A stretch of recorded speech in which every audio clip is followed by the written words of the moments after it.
Hey, little girl, did you want to know a secret? I got 5 on it. 5, 1, 2, 3, 4, 5. Hey everybody, it's me, Rumi, the comic book poser, and I'm here to welcome you to enter the Poserverse. I just ran to both of my LCSs. I've got parent-teacher conferences that start in about half an hour, so before, I read some things, I figured I would do my weekly haul video and share what I got with the good people of you at YouTube. Or the folks who are watching on Periscope. I forget that I clicked the live on Twitter, so the good people on Twitter as well. So I went to two shops today. I didn't go to my other shop in Topeka because I'm here in Lawrence. That Wednesday's Teach From Home Day. So I got a small load of books from Game Nut, and then my usual big stack from Shops Comics. So Power Rangers #1. Spoiler alert, I've got 2 copies of this, and they've gone into my giveaway box that I will have a Mighty Morphin and a Power Rangers #1 to go as a set. And I'm pretty sure that I saw a press release that I think Power Rangers #1 was ordered for a second printing. So if you want to get in and figure out what's going on, you can maybe explain it to me. And entering the stage from the great state of Florida, Nat, how you doing today? We played some D&D last night. I think it took us 90 minutes to do something the DM thought would take 30, but it was fun. I got to be naked in a sweat lodge. Teenage Mutant Ninja Turtles #111.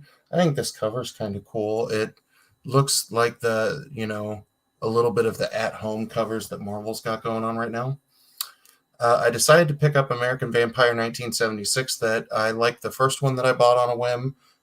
This is the B cover that I think is pretty cool and psychedelic. Hey, a copy of Terminal Punks. I think I said in my pull list video yesterday that I'll be interviewing Matthew and Shelby on Thursday night, and after going back and forth in terms of working on a schedule, I'm actually going to have that interview live on Friday mid-afternoon, so I'll post it real time when that happens. Miss Kitty, how's it going? Thanks for swinging in. But this is a brilliant book, and I've got one of the Mad Cave Showcase variants that I just got in the mail that I think those are going to get posted on Instagram when I'm done with this or between conferences. And then the last book from Game Nut is Resident Alien. It's a Dark Horse #1. It's apparently also a sci-fi series. I really like Dark Horse books, but I feel like Dark Horse, just the number of books that they're putting out after COVID is smaller than where they were pre-COVID, so I might have missed some things for my main LCS from ordering them on final order cutoff. It's real good, Nat. And that's the book from Mad Cave that I might have been the most excited to see come out. That as much as I've loved Dryfoot and everything else that has come, Terminal Punks was that just feels like my kind of chaotic ethos, and I'm very excited for it. So from Chops, last week I helped Jason get things set out in the store, and he had the 1 in 10 variant from Department of Truth #2, and I was like, yeah, I need that because that's one of the 2 titles where I'm really variant hunting. And then in terms of stuff this week, We Only Find Them When They're Dead #1. Al Ewing's story is great. I really like what Simone DeMeo has going on in the art department. That this book, I'll just stare at it. That it's that pretty. We got some Ten of Swords action going on. It's a good event. Can't remember what happens in which title book. That just overwhelms my brain that I just need to remember the chapters. There's another one. This maybe answers the question of what happens or what were the repercussions for Wolverine's actions last week. That's also just a sweet cover. I like the way that she's drawn. And then, while we're at it, there's the third of 3 for the week. I also like that Wolverine cover. I think, like I said, this event's been pretty good. Another Marvel pickup, Iron Man. Cantwell really sold me on book number 2. Keifu art and Frank DeMarta's colors are really, really good. Like, even if you're not, like, if you're Nat and you're not a big 2 person or a superhero person, I think reading Cantwell's titles that he's on with the artists for both Iron Man and Doctor Doom are just some of the best art that's coming out of Marvel right now. That they're just fantastic. Probably the Marvel book that I'm the most excited for, Taskmaster #1. I like Taskmaster. He's one of those oddball characters to me on the side. This was one of those series that got delayed because of COVID, and I can't wait to dive into it. Green Lantern #9. I like the old school version of that cover. Thanks, Ryan. I picked up another copy of this, so if you see the B covers or any of the variants of Black, White, and Blood, they are all errors. That you got that lovely message sent out like, you should destroy these, and they'll give you credit. So if you look, there's the title page. And then there's the first page of the story, but this is not the Wolverine story. It is from Vampire Web of Venom, like whatever's end it was that came out last week. And I don't know. I know that the value of error prints go up, that people tend to collect them. So I've got 2 now, mostly because I like Wolverine anyway, but it's something that's interesting to have. Hey, Gary B. I forgot that I set that pop video that gave you an epileptic fit up to release. And then when I saw the pink triangle pop up, I was like, shit, I missed one. So I've got to fix that video and I'll put it back up. But thank you for seeing what we got, even though it gave you a stroke. Flash,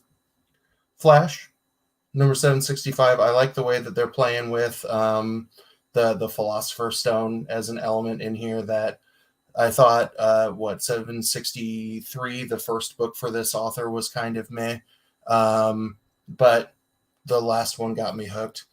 Hey, we got a Captain Comics sighting. Good to see you. And we've got the burrito in the house. I think that's Nick, since it's on Twitter. So thanks for swinging in. I'm guessing you're still at work. Dana, thanks for swinging in. There's my other copy of Power Rangers for those of you who hopped in late. This is going to be one of the things in my 500 subscriber giveaway, which I'll talk about in a second. The 2 books that I apparently accidentally took off my pull list or didn't have one added in time. Death Metal Infinite Hour Extreme. I like that because I like Wild Lobo. And then apparently I missed Punchline or added it too late to my pull list to get it on there. But, that's going to be fun to read. American Ronin #2. Very excited for that one. You all know, I think everybody here loves them some AWA. Bill and Ted Are Doomed. Like I said in my pull list video, this might be the last single issue of it that I pick up, and then I'll trade weight it. G.I. Joe #10. This is a really fun arc in terms of creating an Elseworlds G.I. Joe where they're fighting like Cobra as the world government now. Another book that I'm excited about, especially based on the folks who I interviewed last week. I'm going on a Cthulhu kick. I interviewed some of the creative talent behind the Kickstarter Cthulhu Invades Oz. So here's Miskatonic, which is a Cthulhu like crime noir thing. Let's see, another book that I'm really excited about because it feels like my kind of James Scarrett Hood, about parents who hunt monsters after they drop their kids off. So that's the excitement of my life, hopefully. And the last 2 books that I picked up from shops, 7 Secrets, and then National Anthem, the famous, fabulous, whatever, Killjoys from Dark Horse as well. So, yes, it is. Good morning where you're at, Tagar. It's almost 4 o'clock here for me. Nick, I don't know why I can't get into Seven Secrets. I think I'm going to reread all 4 of them together. That I'm going to pull a Nick to see if I can make myself fall in love with it. But this is the first Tom Taylor thing that I just hasn't landed for me. All right, so the 2 things that I want to talk about before I bail to get ready for conferences, I'll make this a quick shindig. Number 1, remember my interview with Shelby and Matthew from Terminal Punks is not going to be tomorrow night. Like I said, it will be happening on Friday, and pay attention to both Twitter and Instagram for the time and the link to that video. And then number 2 is the 500 subscriber giveaway. I was going to do it tomorrow night, but I think I'm going to so hate looking at my computer to do yet another video tomorrow because I've got teleconferences all day.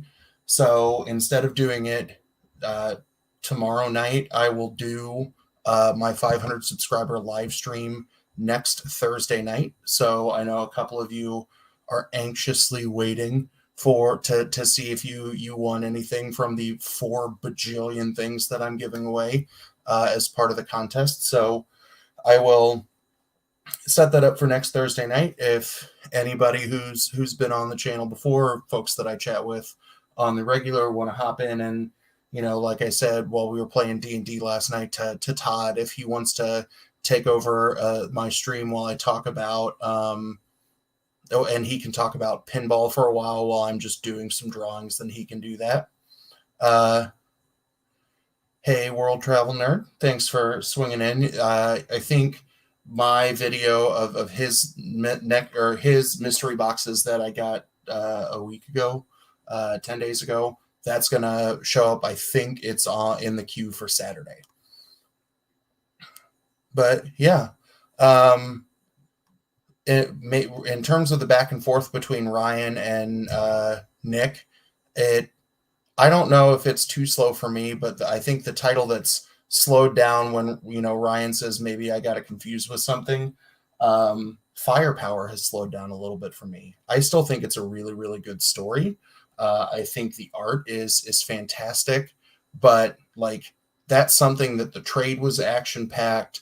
Issue 1 was pretty hot, and then that one slowed down a little bit for me. Manny's in the house. Everybody should watch literally any of the interviews that Manny has been a part of. That he was on Comic Burrito last Saturday night. He was on Whack Comics yesterday. You should check out El Crudo number 4 on Kickstarter, and it's good. It's good from what everybody's said about it. That I picked up the first 3 issues from his web store, and those should be here, I think, by like Friday. And I'm excited to check those out before number 4. But yeah, I did pretty good this round. I got real excited about one of the books in one of the boxes. Yeah, the last Firepower was pretty good, but I think it did slow down a little bit. But yeah, I'm here. I'm alive and kicking. But I think this might be the shortest live stream that I have ever done, since I'm gonna put my teacher hat back on and get ready to say nice things about people's kids and not say fuck a lot. I might say fuck a couple of times. That's who I am. But I appreciate y'all's swinging in for this quick haul video. Pay attention to my socials for links to the interviews and the next couple of things that I've got dropping. I've been communicating with some folks in some DMs to try and get some more interviews set up, because I really had fun interviewing the folks from Cthulhu Invades Oz. That's one of the things that I've missed a lot from school starting back up. So I'm excited to get back on that horse. So if y'all have got anybody who you think I should try and interview, or if you're someone, I know that we get creators that swing by, especially on Twitter. If you want me to chat with you about what you got going on, my time is yours. So I'm getting ready to do some teachery stuff, but I appreciate seeing y'all today. And as always, thanks for stopping by and have a good one. Hey, little girl, did you want to know a secret? I got 5 on it. 5. 1, 2, 3, 4, 5.